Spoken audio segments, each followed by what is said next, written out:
Just turn the page here, and you've been making a point which we may not get time to cover in detail here, that now the road to economic recovery, if you listen to some of them, lies in renewable energy. And you have said and written, every green activist and two-bit celebrity is parroting this line from their 10-bedroom mansions with carbon footprints the size of Parramatta. If only Australia would invest billions of dollars we don't have in wind power and solar power, we'd be back in full employment. I mean, this nonsense is upon us again.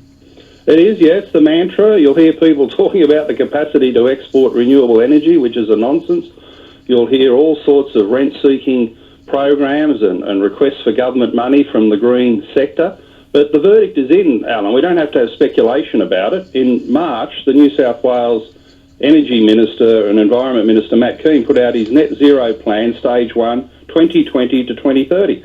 And what it revealed, in spending $2 billion of taxpayers' money, that over the next 10 years, all these green schemes, he's announced here a list of green schemes as long as your arm. It is as long as your arm, yep. 2,400 jobs.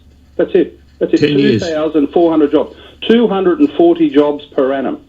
Now, there's barely a job in green energy. 240 jobs per annum is an embarrassment, particularly when you've got 75,000 coal-reliant jobs in the Hunter Valley that are jeopardised by the move towards green energy. So why would any government in their right mind jeopardise 75,000 jobs in the Hunter Valley alone for the sake of 240 jobs per annum? Yep. So we don't need the speculation. We don't need academics wasting their time writing papers. We don't need renewable energy companies putting their hands out for government money. The verdict is in, and the economic recovery does not lie in green energy. No, I mean, you make a further point, though. It's not just the coal industry and the 75,000 jobs in the Hunter Valley, because you've made this point, international manufacturing companies are refusing to invest in Australia because we can't guarantee to keep the lights on.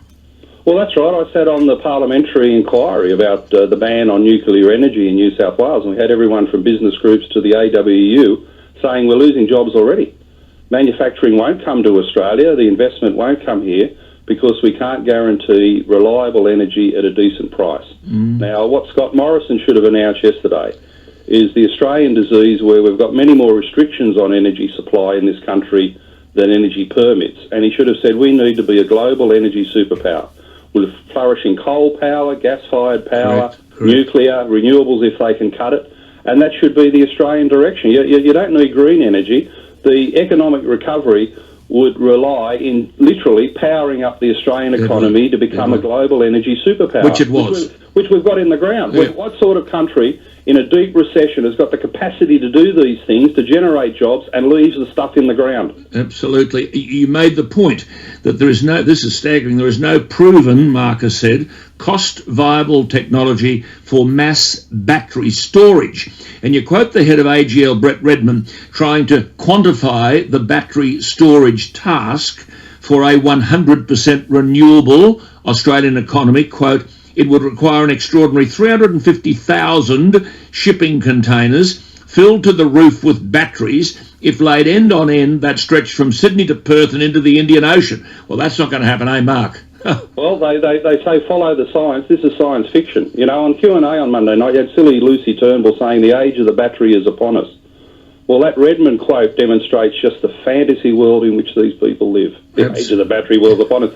You need enough batteries. You put them in shipping containers. You lay them out end on end. It goes from Sydney to Perth and into the Indian Ocean. That's Lucy Turnbull's world. What sort of fools are we dealing with here? Well, I think you've answered what sort of fools. You said all those flower children dancing through the fields, worshipping the sun and the wind, are actually part of a rent-seekers' picnic. Mark, thank you for your tremendous contributions. You and I will keep in touch. We value it enormously, and we'll talk to you soon. Good on you, Alan. There he is. Thank you, Mark Latham.